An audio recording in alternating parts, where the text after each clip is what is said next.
Hello everyone, and welcome back to my channel, where everything you are about to hear and see has been done in one take. I'm your host, the One Take Man. As you might have been able to tell, this video is going to be another casting call. This time for Johnny the Homicidal Maniac, an indie horror comic from the mid 90s, mid to late 90s, which which was very much inspired by and also satirized the golf culture present, during that time. And for a while, I've been thinking about what it would take to adapt this story for the film medium, which wouldn't be, which wouldn't be too difficult on a principle level, given there are only 7 issues of this comic. But then again, those 7 issues are very disjointed and make for and overall overall are quite weird, and the stories they tell are are and the stories contained within them are also kind of what the hell. So it's just it's constantly crossing the line from acceptable to funny to bad taste to funny again, and so on and so forth. It's very much a it's very much a roller coaster of sensations and impressions. But all of it is still, nevertheless, at least somewhat anchored within the perceptions of the time, and and in that sense, quite reliably, um, in that sense, quite reliably can still be followed and could still make for an uh, intriguing, for an intriguing continual story. Even though, even though for, even though I'm pretty sure it wasn't intended to be that way. Nevertheless, it can be made that way, and I thought I would cover who I would include in the principal roles. For the sake of reference, every picture you are about to use comes either from the Jonan Vasquez fandom wiki. Jonan Vasquez is the guy who made the comic, by the way, and yeah, it's somewhat interesting that he has a fandom wiki rather than any of his individual creations. Either from that or from Wikipedia, and therefore assumed to be part of Creative Commons. I do not claim any ownership of any image you are about to see over the course of this video. Anyway, with that out of the way, let's get the casting call started, but not with any member of the acting cast, but with the choice of director. Because, as I said, this comic is weird, and therefore the choice of director will perhaps be more impactful than really any other choice within within this process.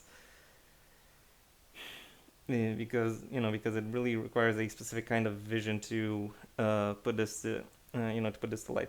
And to that end, I have three contenders for the position of director. The first one is Zack Snyder. Yeah, I know he's kind of a controversial figure because a lot of his movies are very much style over substance, and a lot of it is also quasi-fascist because it is style over substance. However, when looking into it a little bit more, and when looking into Zack Snyder as a filmmaker from the perspective of his creative process, something else quite different shines through. Namely, that he has a lot of passion for the process, and for making stuff that gets translated to the silver screen, and also with everything he does, he has a reverence for the material that he is trying to present. Everything he wants to put on screen comes to light as the most important and most meaning laden piece of content that uh, that came out, or at least that's how I think he envisions it, and therefore there is a significant, and therefore there is a significant amount of passion and pathos that that comes within his work, and that he inspires within his cast as well. That's what a lot of people always talk about with when working with him, that he is very inspiring, very and very emotionally driven towards making his movies. Admittedly, the only horror stuff he's done is I'm gonna say 28 Days Later, which is more action horror rather than the more supernatural or psychological horror that Giant the Homicidal Maniac is uh, based around. And also it would require him to uh, some extent work against his type, because he really has to he really has to strip away his ideas of the glory of this character, and really of the central character and of the premise in and of itself. He really has to approach it more from a more from the perspective of it being not necessarily uh, gritty, but ridiculous. And having him delve into that would perhaps at least make for an interesting film experience. And I don't know if Vasquez would agree with that, but that's my take on it. The second choice for director, or the second contender for the directorial position, is Guillermo del Toro. Then again, this guy is pretty much slated to direct everything, because a lot of people seem to like him. He is like he's like the cool uncle who is always involved in, is always involved in some very fun, very intriguing stuff. But also, he has a lot of insight within the filmmaking process, and within the history associated with it.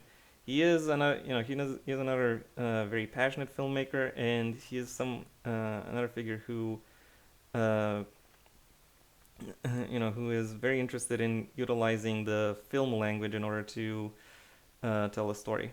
I think that, in contrast to Snyder, he would be more capable of finding the humanity present within all of these characters, and I think he would be more adept at capturing and utilizing the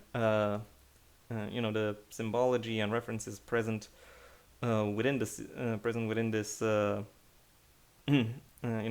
this comic, in order to really bring it to life. But for my money, I think the best contender for the position of director is Robert Rodriguez. Like, this man, like, this comic, if this comic is to be made into a movie in any sense, it would have to either be a historical piece set in the 90s, or it needs to be a pastiche of the 90s. And I can think of very few directors who are more clearly influenced in and take delight from the the stylings of the 90s, and compared to Robert Rodriguez. Again, passion for the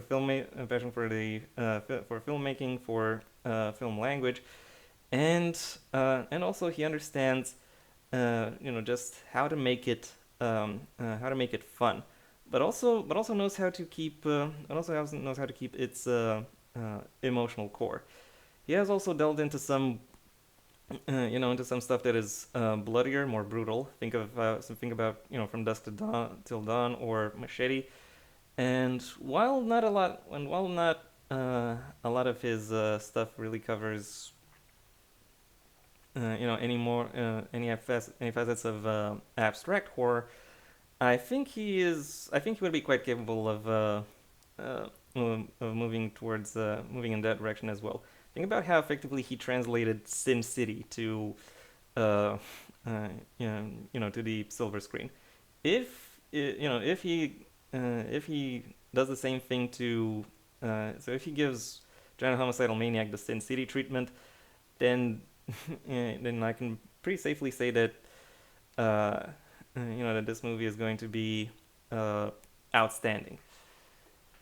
And now that I'm done with the question of who the director is going to be, it's time I delved into the actual characters.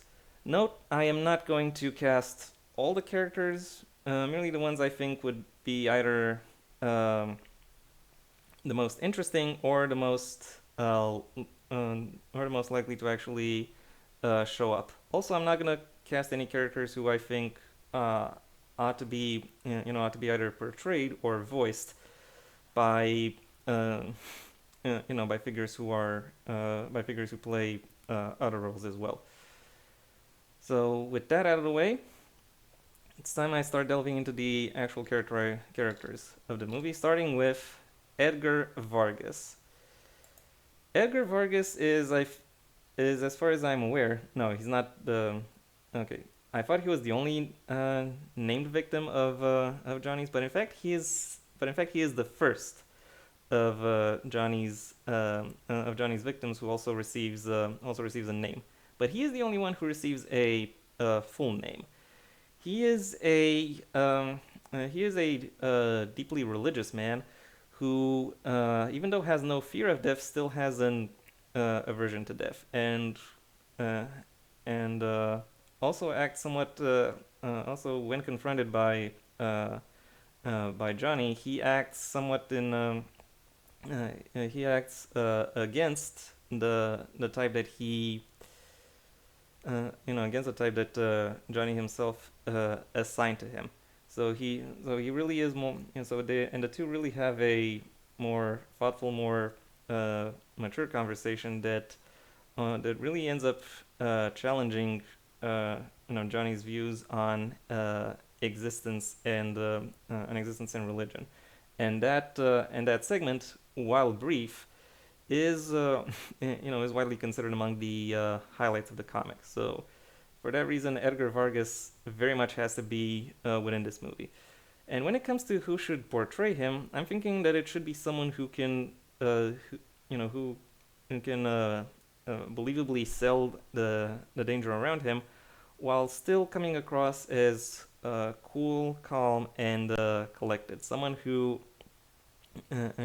can uh, someone who can believably retain his composure even within even within a dangerous environment. And I think and my choice for and my choice for who that actor should be is Jeffrey Rush. The man has a the man has a very sizable, very eclectic career, and he has taken on a variety of different roles in a variety of different circumstances. And I think he and I think in and I think he is the one who is most capable of embodying and presenting the kind of aura that I think Edgar is supposed to have. So for that reason, Jeffrey Rush as Edgar Vargas. They even kind of look alike, a little.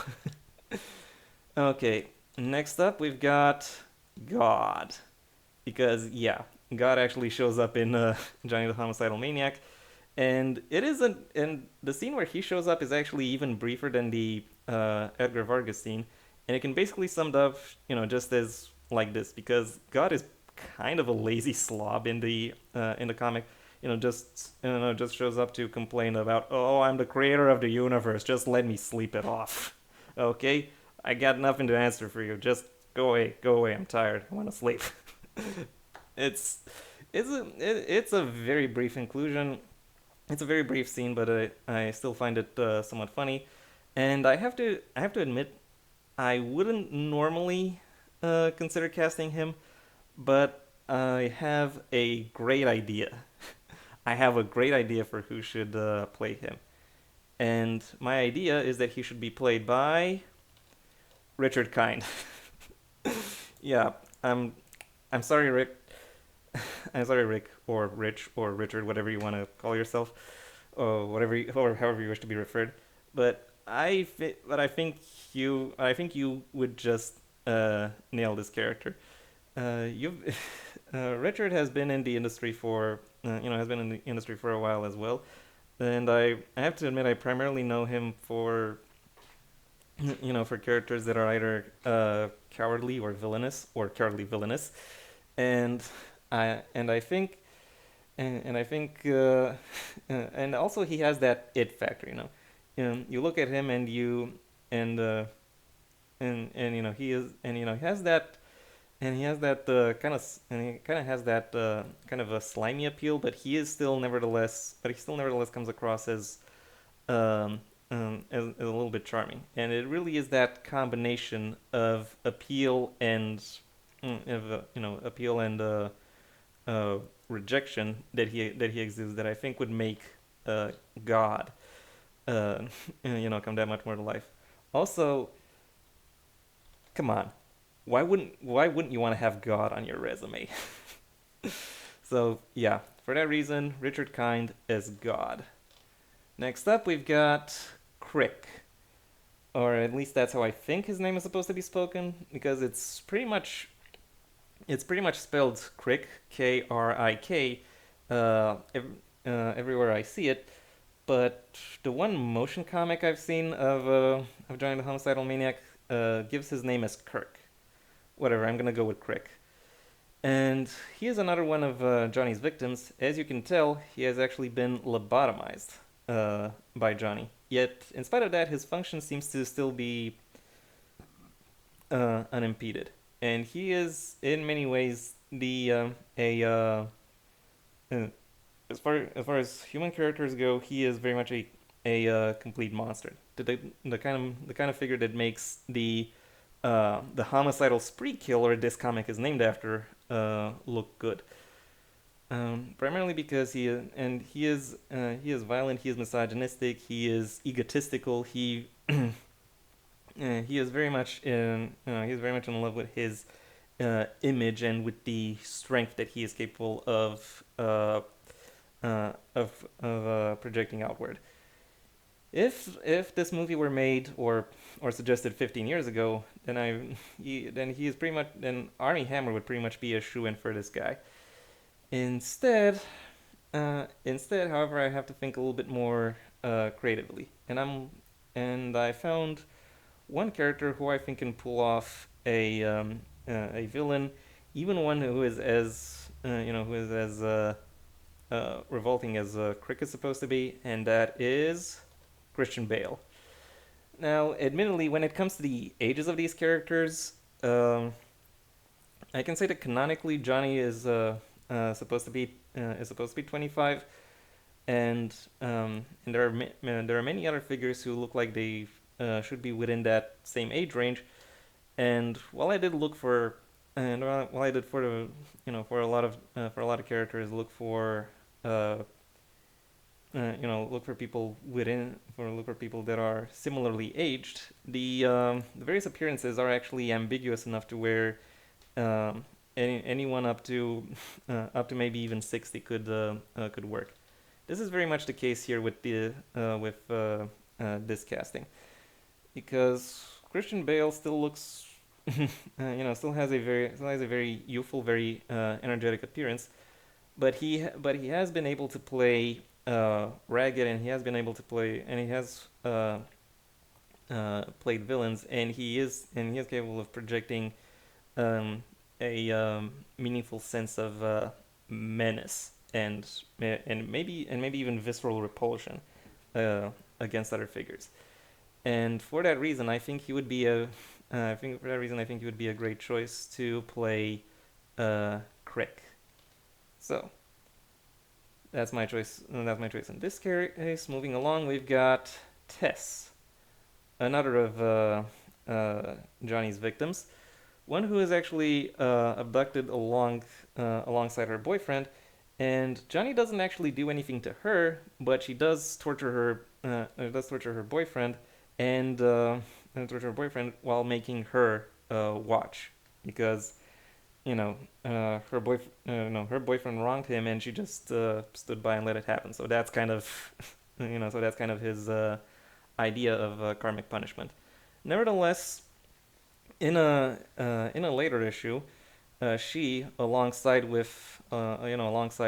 Krik, actually manages to escape the trap that Johnny placed her in, and and then they wander through his through his house trying to get out, or more precisely through his basement, because Johnny's basement is a surprisingly labyrinthine construct, and it is there that he tries to and it's there that he keeps most of his victims. Anyway, beyond that, Tess is pretty typical as far as uh, as far as goths go. She has a she has she has an interest in her in her own particular subculture and aesthetic, a general disregard for other people, and particularly the kinds that you know particularly the kind that society tolerates, even when she thinks the when she thinks they shouldn't be, such as Krik. And uh, and in general is a very is a very also is a as I have to say a typical, yeah, as I said, a typical goth with a very specific with a very specific idea of appearance and social interaction, social worth. Nevertheless, she still has to embody both a sense of fear and a sense of and potentially a sense of strength, but also a sense of potentially inner warmth or empathy, something that would get something that could potentially get subverted over the course of the of this movie, but one where she would nevertheless still have enough candor and presence to stand out. And I think the best choice for her, the best choice to play her would be Haley Bailey, or Halle Bailey. I'm not exactly sure how that's how that's supposed to be spoken. I've kind of gone back and forth on her with this character, on whether or not it should be Halle or Dua Lipa or maybe even Zeldana, or no, Zeldana. I do consider Zeldana for another role, but nevertheless, I think Halle does have the does embody the necessary warmth and empathy that that would make her a more relatable figure, while also still having the youthful exuberance to where she can fall with the fall with the wrong crowd, and potentially get herself drawn into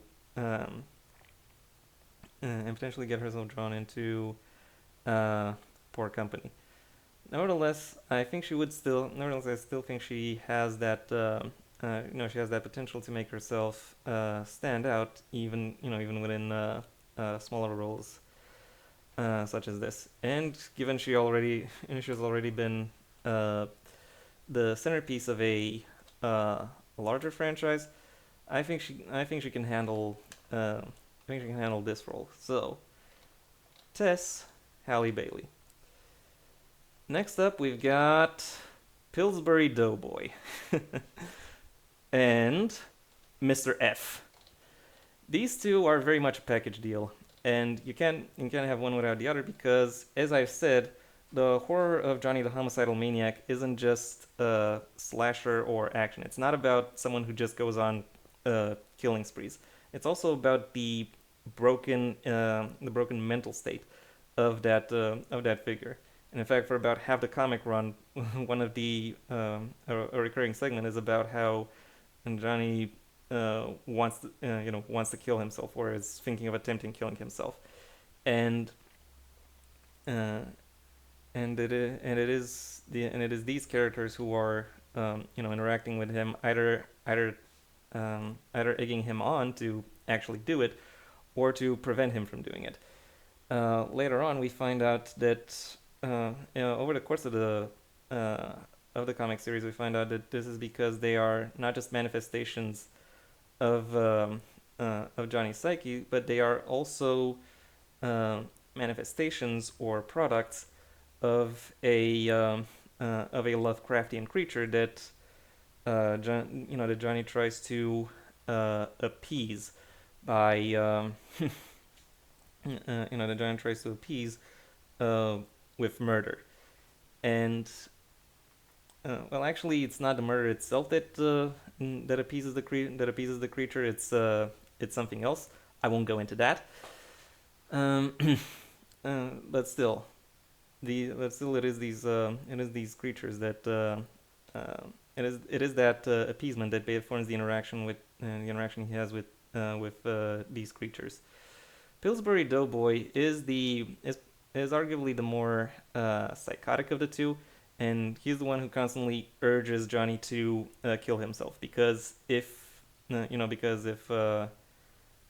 kills himself, then that creature that he is appeasing will all of a sudden burst out, and he as a manifestation of a manifestation uh, will cease to exist as he is, but he thinks he will be reintegrated with the with that creature, its master, so to speak. Mr. F, by contrast, is arguably another facet that is a combination of both the creature and Johnny, but unlike Pillsbury Doughboy, he wants to keep Johnny alive so he can keep killing because he does not want that creature to become uh, to be let loose. Whether or not he does that because he wants to be his own being, or simply because he is uh, afraid of the creature is a secondary matter, and is a secondary matter. And again, he does have, and I think of the two, he is his manic nature um, is more physical. He is he's more of a go-getter, whereas Pillsbury Doughboy is more of a is more of a psychological manipulator. And I've lumped these two together because they are very much a package deal. And I think the actors, who would be most effective at portraying them, and by that I obviously mean voicing them because they would be, I don't know, puppets or CG or something like that. I would prefer puppets, to be honest. And I think the actors who would be most capable of bringing their dynamic to the silver screen are Yuan Rion and Alfie Allen. Yes, I am bringing Ramsey. I'm bringing Ramsey and Fionn together on the screen again because why not? These guys have already shown that they can, work well together, and also the energies they bring to the table. Their, you know, their ability to embody various states of mind and to make to make and to make these larger than life larger than life uh, beings and situations uh, come to life and be emboldened, enlightened by what it is that they have going on, would make for an intriguing and exciting contrast. So for my money, Pillsbury Doughboy and Mr. F, Yuan Rion, Alfie Allen. Next up, still staying on the more psychological aspects of this comic, we've got Nailbunny, a a former pet of Johnny's that he fed once and then ignored, but still keeps the corpse for some reason in some way. Nailbunny is more or less Johnny's voice of reason, the voice that tells him to no longer kill and behave in a more uh, socially acceptable manner. Uh, manner. or in such a way as really befits someone of his intellect, because while his intellect doesn't really show a lot, it's still it's still very much it still is very much an important aspect of him. And Nailbunny uh, is really the only figure who keeps him uh, even slightly tethered to sanity, or even slightly tethered to what is considered normally acceptable behavior. And I have this idea that maybe Nail Bunny uh, should have a female voice uh, for whatever reason, because maybe because I associate that with maybe because there is a more of a social association with uh, tenderness, or with getting along, and and for that reason I think, and then that is and yeah as now that's what I associate a female voice with, and that is what Nail Bunny's role uh, within the story is as well. And I think the best the actress best suited to voice Nail Bunny is Anna Akana. Uh, another a YouTuber turned actor. She has been quite spoken about her advocacy for mental health and general mental well-being. So this role very much plays into her history. And also she has some experience within the showing up on the silver screen. Uh, giving her this role, which is a little bit more pronounced, could be could be the final stepping stone towards a more uh,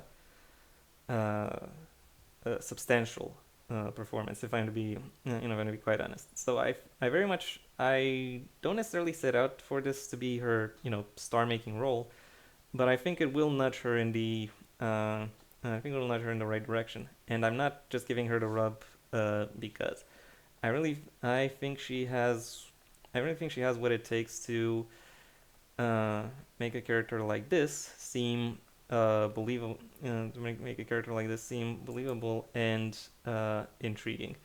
So for that reason, Anakana is Nail Bunny.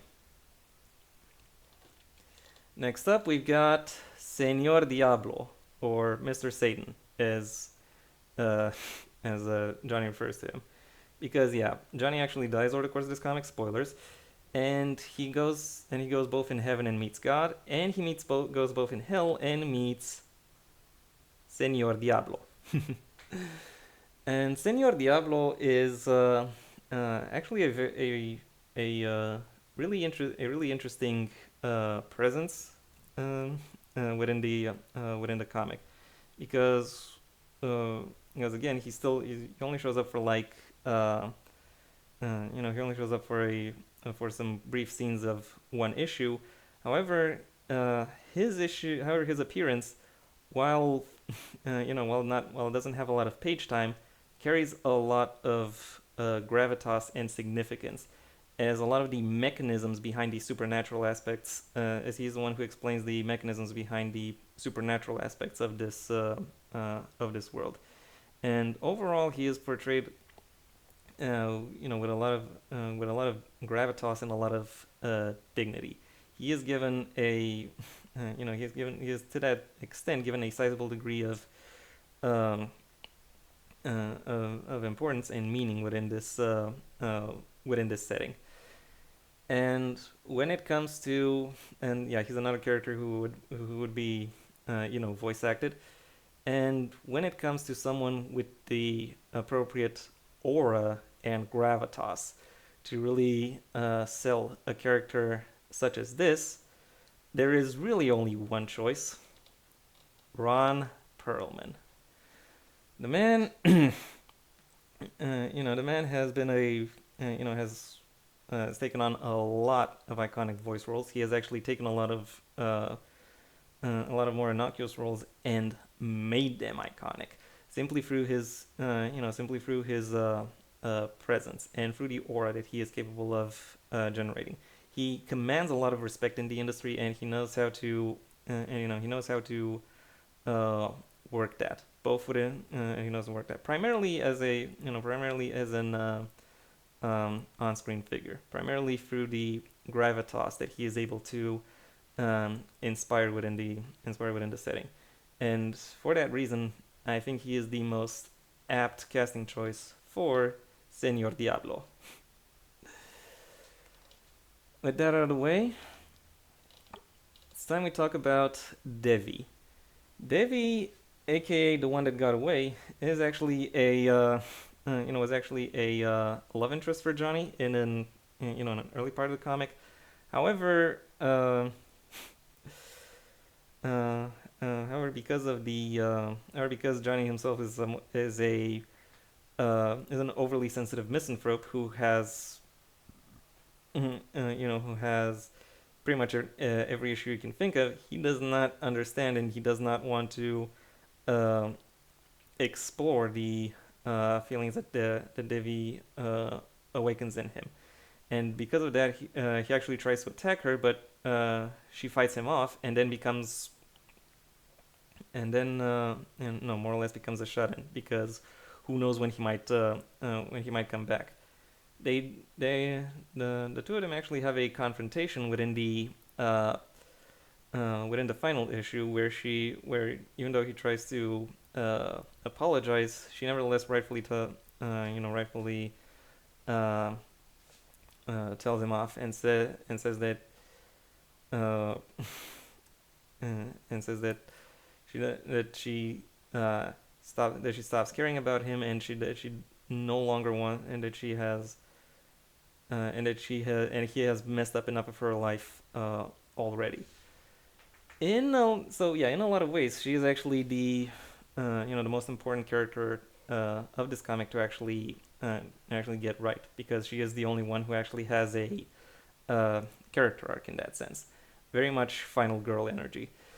And when it comes to that, I really need to find someone who embodies that energy, someone who has that, um, someone who is able to come across as a survivor, someone who can believably showcase both a level of vulnerability and fear, but also self-assuredness and strength when the time comes. And I think the best choice for that role is Zoe Kravitz. Yeah, Zoe has had a surprisingly long and surprisingly rich career if you actually think about it. She played Angel in X-Men First Class, which I only recently found out. But I'm primarily basing this off of her role as Catwoman in the Batman, where she actually had a little sister, if I'm not mistaken, to take care of, while also contending with the um, with the various authority figures around her. I think she very much and I think she is very capable of embodying both that vulnerability and that strength, and can therefore effectively provide that that contrast and the um, uh, and in general the liveliness, the believability that would make Devi come to life. So for that reason, Zoe Kravitz gets to play Devi. And last but not least, we reach the main man himself, Johnny, also known as Nee. As yeah, he also calls himself that. I've already talked about him quite a bit throughout this video. He is a mass murderer, a spree killer, a serial killer, and he has a broken mind. Maybe because he was born with it. Maybe because he is trying to keep an eldritch abomination at bay. And however, that eldritch abomination still influences him to some extent, as I've already established with Pillsbury Doughboy. nevertheless, he still has. There is still a level uh, intellect, of passion, um, and of interest, of insight within him that is, surprisingly deep and that is surprisingly deep uh, and also quite diverse, quite well, but also well hidden. He is and depending on his mood, he will either slice your throat, disembowel you one organ at a time, or or have a deep and meaningful conversation about the meaning of life with you. And he is a very interesting but very unstable figure who also has the who also has a level of physicality to him that that is uh, that is very particular, very unlikely. He has a and while he does strike a and while he does strike a this and while he does strike a distinctive figure, he also packs a lot of punch. He is and everything about him is is to some extent uh, maybe not duplicitous, but but uh, almost never what you expect. Anything can come from him, and figuring out who could effectively embody that, I have to say, was a bit of a was a bit of a challenge. I I was very tempted to put Timothée Chalamet here, but that's just because uh, and that's because because Chalamet is right now the big up and comer, and I thought putting him as a character who is more comparatively ugly, uh, at least when looking at his resume so far, would make for would make for an intriguing contrast. But I don't think he really embodies that that violent or dangerous edge that really makes really makes Johnny an interesting character. My choice instead goes to Dev Patel. Admittedly, this is a this is a choice I made relatively recently, and I only made it when I saw when I saw a sequence from Monkey Man, where Dev was was basically fighting a whole bunch of dudes while wearing a suit in a bar, and then he had his and then once that was done, he had his his face was all cut up, but he still very nonchalantly uh, took a shot, and I was like, yes, yes, that is what I'm talking about. That is the kind of that is the kind of brutality that I want him to that I think and that I think Johnny should embody, and also the sophistication that he can hint towards. Dev is always a is always a pretty solid choice when it comes to acting, because he has been able to act alongside some serious heavyweights of the game, like Judi Dench in uh, Best Exotic Marigold Hotel, and he has been able to and really the rest of the tourist cast of that movie, and he has been able to hold his own and maintain his signature impression. But I never really got an idea of him potentially being a dispenser of violence until I saw that movie, and now I'm firmly convinced that he would be capable of fully showcasing the complexity that this that the main character of this comic is capable of embodying, and and can bring new facets of himself to this role and towards making this movie the best movie it can be. So, Dev Patel as Nee. And yeah, that was my video. Thank you for your attention. If you enjoyed my casting call choices, well then please like the video, maybe even share it wherever you think other people will also like the video. If you have anything to add, either to the either to the comic itself, the idea of adapting it to the silver screen, or maybe even some of the casting choices I've been able to present, well, that's what the comment section is for, so you can tell me about them. And if you want to see when my next video comes out, well then, please subscribe. And ideally also ring the bell or do whatever else YouTube will ask of you in order to keep you notified. I also have a main channel where I talk about book-related and literature topics, a link to which you can find in the description down below, right past my social media links, which I also suggest you check out should you choose to. Additionally, you have the option of supporting me on Patreon, where depending on the level at which you pledge, you will receive various perks, the specifics of which I will allow you to discover. If you want to see more from me before you decide to make that kind of pledge, well then you can go ahead and look for my backlog. I mostly talk about movies, TV shows, video games, or media in general. But I also occasionally talk politics or philosophy. So if that's something you're interested in, go ahead and give me another view. If neither this channel or my main one are really convince you in any way, then I suggest you go ahead and do whatever you want with the rest of your day, because it is your day after all. And yeah, that was all I had to say. Until next time, I have been the One Take Man.